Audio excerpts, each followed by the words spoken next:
চাকুরি প্রত্যাশী প্রিয় ভাই ও বোনেরা, আসসালামু আলাইকুম।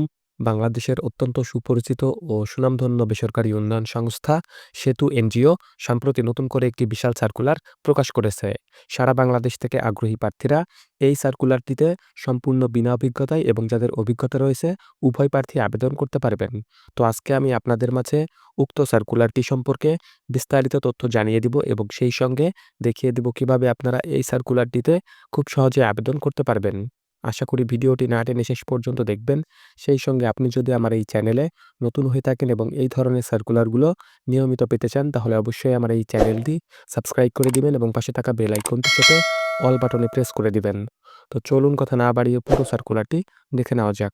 তো দেখতেই পাচ্ছেন যে সেতু এনজিও সম্প্রতি যে নিয়োগ বিজ্ঞপ্তি বা সার্কুলারটি প্রকাশ করেছে, সেই সার্কুলারটিতে ক্যাটাগরি বা পদ রয়েছে ৫টি এবং এই ৫টি ক্যাটাগরিতে তারা মোট ১৬০ জনকে নিয়োগ প্রদান করবে। তো বুঝতেই পারছেন এটি কিন্তু একটি বিশাল সার্কুলার। তো প্রথমেই তারা যে তথ্যটি সার্কুলারে উল্লেখ করেছে, সেতু জাতীয় ভিত্তিক একটি বেসরকারি উন্নয়ন সংস্থা বিগত ৪২ বছর যাবৎ ক্ষুদ্র ঋণ কর্মসূচি, স্যানিটেশন, শিক্ষা, স্বাস্থ্য, যুব উদ্বুদ্ধকরণ, শিশুশ্রম নিরসন, নিরাপদ পানি সরবরাহ, জলবায়ু পরিবর্তন, প্রতিবন্ধী উন্নয়ন প্রভৃতি কর্মসূচি বাস্তবায়ন করে আসছে।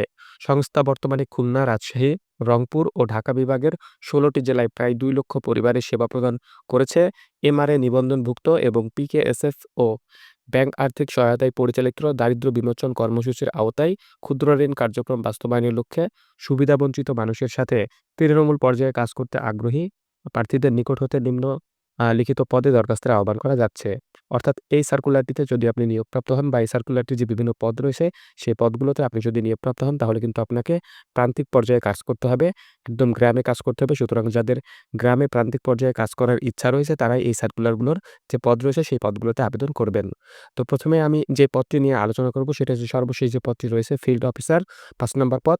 এই পদটিতে তারা মোট ১২০ জনকে নিয়োগ প্রদান করবে। বুঝতে পারছেন এই পদটি কিন্তু এই সার্কুলারের সবচাইতে বড় একটি পদ।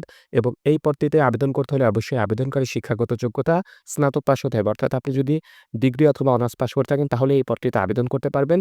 এবং বয়সের বিষয়টি তারা যেটি এখানে উল্লেখ করেছে, আবেদনকারী বয়স অবশ্যই ২৫ থেকে ৩৫ বছরের মধ্যে হতে পারবে। এছাড়া অভিজ্ঞতার কথা তারা যেটি এখানে উল্লেখ করেছে, প্রযোজ্য নয়, অর্থাৎ সম্পূর্ণ বিনা অভিজ্ঞতায় এই সার্কুলারটিতে আগ্রহী প্রার্থীরা কিন্তু আবেদন করতে পারবেন। অর্থাৎ আপনার যদি পূর্বে কোনো চাকরি করার অভিজ্ঞতা না থেকে থাকে, আপনি যদি একজন ফ্রেশ গ্র্যাজুয়েট হয়ে থাকেন, তাহলে আপনি ৫ নম্বরের যে পদটি রয়েছে ফিল্ড অফিসার, এই পদটিতে সম্পূর্ণ বিনা অভিজ্ঞতায় কিন্তু আবেদন করতে পারছেন। এই পদটিতে নিয়োগপ্রাপ্ত হলে শিক্ষানবিশকালে বেতন হবে ৳১৮,০০০ এবং চাকরিটি যখন নিয়মিতকরণ করা হবে, অর্থাৎ আপনার চাকরিটি যখন পার্মানেন্ট হয়ে যাবে, তখন বেতন হবে ৳২০,৮০০। এরপরে ৪ নম্বর যে পদটি রয়েছে, সেই পদটির নাম হচ্ছে অভ্যন্তরীণ নিরীক্ষক। পদ সংখ্যা ৬টি। এই পদটিতে আবেদন করতে হলে অবশ্যই আবেদনকারী শিক্ষাগত যোগ্যতা স্নাতকোত্তর পাস হতে হবে। বাণিজ্য অথবা সিএ অথবা সিসি থেকে। বয়স ২৮ থেকে ৩৫ বছরের মধ্যে হতে পারবে এবং সংশ্লিষ্ট পদে ৩ বছরের বাস্তব কাজের অভিজ্ঞতা থাকতে হবে। শিক্ষানবিশকালে অবশ্যই বেতন হবে ৳২৪,০৫০ এবং নিয়মিতকরণের পর বেতন হবে ৳২৭,৯০০। এরপরে ৩ নম্বর যে পদটি রয়েছে, সেই পদটির নাম হচ্ছে শাখা ব্যবস্থাপক। পদ সংখ্যা ৩০টি। এই পদটিতে আবেদন করতে হলে অবশ্যই আবেদনকারী শিক্ষাগত যোগ্যতা স্নাতকোত্তর পাস হতে হবে। বয়স ২৮ থেকে ৩৫ বছরের মধ্যে হতে পারবে এবং সংশ্লিষ্ট পদে ৩ বছরের কাজের বাস্তব অভিজ্ঞতা থাকতে হবে। এই পদটিতে নিয়োগপ্রাপ্ত হলে শিক্ষানবিশকালে বেতন হবে ৳২৪,০৫০ এবং নিয়মিতকরণের পর বেতন হবে ৳২৭,৯০০। এরপরে ২ নম্বর যে পদটি রয়েছে, সেই পদটির নাম হচ্ছে প্রশিক্ষক। পদ সংখ্যা ২টি। এই পদটিতে আবেদন করতে হলে অবশ্যই আবেদনকারী শিক্ষাগত যোগ্যতা স্নাতকোত্তর পাস হতে হবে এবং বয়স অনূর্ধ্ব ৪০ বছর হতে পারবে। অর্থাৎ এই পদটিতে আবেদন করতে হলে অবশ্যই আবেদনকারী বয়স সর্বোচ্চ ৪০ বছর হতে পারবে। ৪০ বছরের বেশি হলে কিন্তু এই পদটিতে আবেদন করা যাবে না। ক্ষুদ্র ঋণ কার্যক্রম সহ প্রশিক্ষণ পরিচালনায় কমপক্ষে ৩ বছরের বাস্তব অভিজ্ঞতা থাকতে হবে। বেতন শিক্ষানবিশকালে ৳২৭,৭৫০ দেওয়া হবে। এরপরে যখন চাকরিটি নিয়মিতকরণ বা পার্মানেন্ট হয়ে যাবে, তখন বেতন হবে ৳৩২,৩০০। এরপরে ১ নম্বর এবং ১ম যে পদটি রয়েছে, সেই পদটির নাম হচ্ছে ব্যবস্থাপনা নিরীক্ষা। পদ সংখ্যা ২টি। এই পদটিতে আবেদন করতে হলে অবশ্যই আবেদনকারী শিক্ষাগত যোগ্যতা স্নাতকোত্তর পাস হতে হবে, অবশ্যই বাণিজ্য অথবা সিএ অথবা সিসি থেকে এবং এই পদটিতে আবেদন করতে হলে আবেদনকারী বয়স সর্বোচ্চ ৪০ বছর হতে পারবে। সংশ্লিষ্ট পদে ৩ বছরের বাস্তব অভিজ্ঞতা অবশ্যই থাকতে হবে।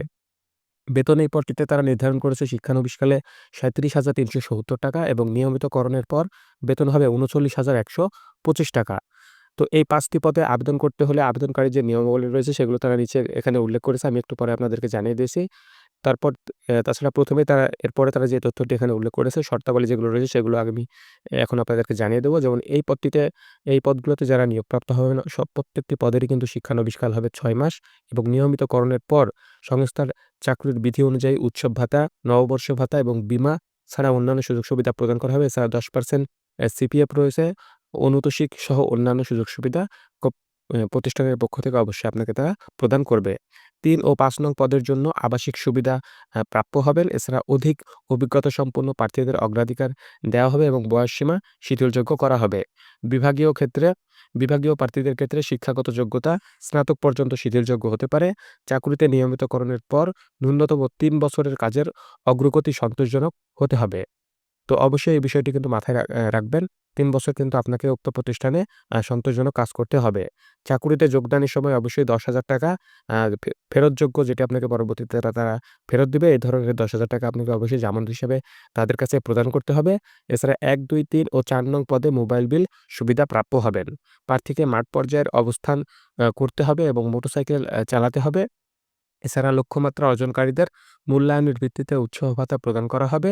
ধূমপায়ী ও মাদকাসক্তদের আবেদন করতে নিরুৎসাহিত করা হচ্ছে। সুতরাং এই বিষয়টিতে আপনারা সতর্ক থাকবেন। যারা ধূমপায়ী বা মাদকাসক্ত রয়েছেন তাদেরকে কিন্তু এখানে আবেদন করতে নিরুৎসাহিত করেছে। অর্থাৎ আপনারা যারা ধূমপান করেন তারা অবশ্যই বিষয়টিতে সতর্ক থাকবেন এবং সতর্ক থেকে আপনার আবেদনটি আপনি সম্পন্ন করবেন।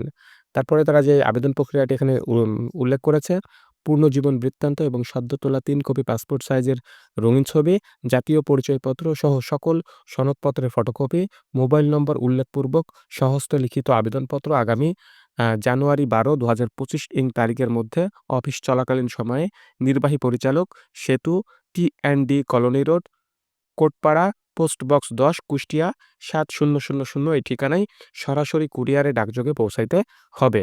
প্রার্থীকে খামের উপর অবশ্যই পদের নাম কিন্তু স্পষ্টভাবে উল্লেখ করে দিতে হবে। তো বুঝতে পারছেন যে এই সার্কুলারটিতে আপনি কিন্তু ৩ টি ভাবে আবেদন করতে পারবেন। আপনি চাইলে সরাসরি তাদের যে অফিস রয়েছে সেই অফিসে গিয়ে আপনি আবেদনপত্র এবং যে কাগজপত্র রয়েছে সেগুলো প্রেরণ করতে পারেন। এছাড়া আপনারা কুরিয়ারেও তাদের কাছে আবেদনপত্র প্রেরণ করতে পারেন। এছাড়া ডাকযোগেও কিন্তু আপনারা তাদের কাছে আবেদনপত্র প্রেরণ করতে পারেন। তো আবেদনপত্র কিন্তু স্বহস্তে লিখতে হবে, অর্থাৎ আপনার নিজের হাতে আবেদনপত্রটি লিখতে হবে।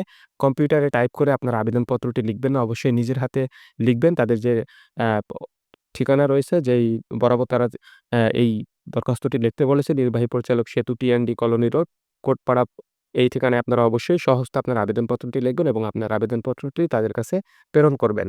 তো এই সার্কুলারটি বাংলাদেশের জনপ্রিয় পত্রিকা দৈনিক প্রথম আলোতে ২৭শে ডিসেম্বর প্রকাশ করা হয়েছে। আপনারা চাইলে ২৭শে ডিসেম্বর দৈনিক প্রথম আলো পত্রিকাটি সংগ্রহ করে নিতে পারেন এবং সেখান থেকে এই সার্কুলারটি দেখে নিতে পারেন, বিস্তারিত তথ্য জেনে নিতে পারেন। এছাড়া যারা অনলাইনে এই সার্কুলারটি দেখবেন তারা অবশ্যই আমার ডেসক্রিপশন বক্সে যেতে পারেন। ডেসক্রিপশন বক্সে আমি এই সার্কুলারটি লিঙ্ক দিয়ে দিব। সেখান থেকে চাইলে আপনারা এই সার্কুলারটি সম্পর্কে বিস্তারিত তথ্য জেনে নিতে পারেন। আপনাদের সবার জন্য শুভকামনা রইল। আজকের এই ভিডিওটি এ পর্যন্তই। সবাই ভালো থাকবেন। আল্লাহ হাফেজ।